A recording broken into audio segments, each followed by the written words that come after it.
இவெல்லாம் லவ்வே பண்ண மாட்டா 100%. எப்படி அவ்வளவு ஸ்ட்ராங்கா சொல்றீங்க? வர மாட்டேங்குது, வராது. ஏன்னா she seen what all I went through. No, she thinks I'm the biggest idiot. Okay, in emotionally she thinks I'm the biggest idiot, which is true.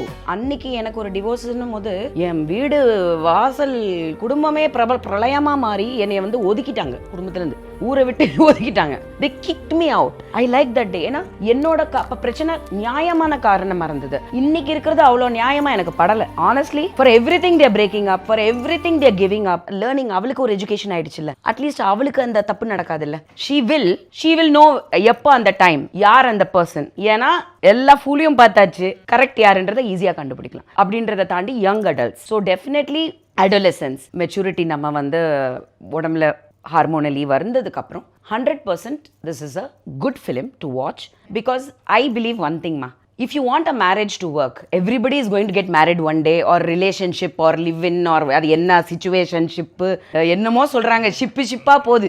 ஆமா, கப்பலேறி போயிடுது, அது வேற விஷயம்.